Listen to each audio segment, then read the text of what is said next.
Silence, drame familial dans la haute bourgeoisie et drame sociétal aussi, puisqu'on y évoque la révélation tardive d'abus sexuels sur un enfant.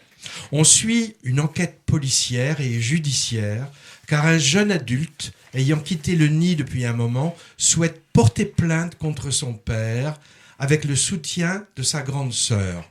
Donc, suite à la déflagration qu'est la rupture du silence du titre, l'évolution psychologique de chacun des membres de cette famille qui va petit à petit se fissurer et montrer le père qui se défend bec et ongle, la mère au courant mais qui pensait tout ça derrière eux et la fratrie. L'histoire est en particulier montrée du point de vue du dernier garçon de la famille, un ado encore à la maison, enfant adopté, qui va découvrir et qui va se retrouver au milieu de tout ça. Film qui résonne évidemment avec l'actualité, où on évoque maintenant souvent la pédocriminalité, sujet longtemps resté dans l'ombre, et en particulier les abus sexuels commis sur les enfants au sein de la cellule familiale ou par des proches, dans tous les milieux sociaux d'ailleurs, nous disent les juristes et les sociologues. L'histoire de Un silence s'inspire d'ailleurs de faits divers, dont certains ont défrayé la chronique. Par exemple, il y a 3 ans, dans le milieu intello parisien, Camille Kouchner, fille du médecin et politicien, a révélé dans un livre que son frère, qui ne voulait pas en parler, a subi des violences sexuelles répétées de la part de son beau-père, le politologue Olivier Duhamel. On ne peut pas s'empêcher de penser à ça et à d'autres histoires similaires. Alors le film n'est pas aussi manichéen qu'on pourrait le redouter pour un tel sujet forcément complexe.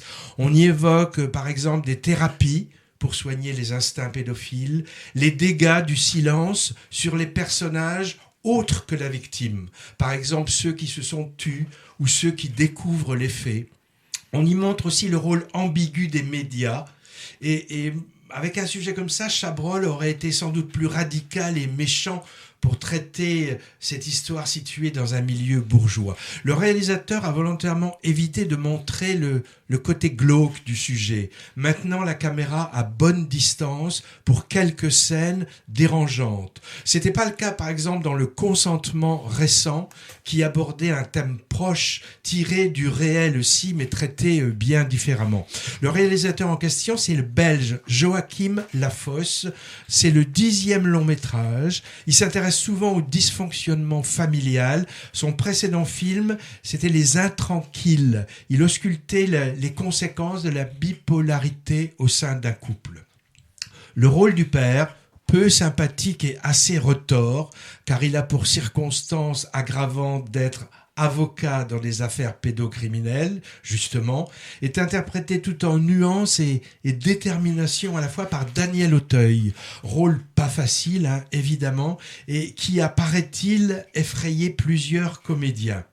Emmanuel DeVos joue l'épouse et mère qui pensait le secret oublié. Tous les deux sont très bons, comme d'habitude pour ces deux comédiens. Un autre film vu récemment sur un tel sujet délicat à traiter en fiction, c'était, Patrick se souvient, Dalva, où une jeune fille tentait de se reconstruire dans un foyer après avoir été abusée par son père aimé. C'était poignant. Un silence qui, lui, s'intéresse moins à la victime qu'au coupable, sans démériter et quand même un cran au-dessous. Sur les écrans la semaine prochaine, le 10 décembre.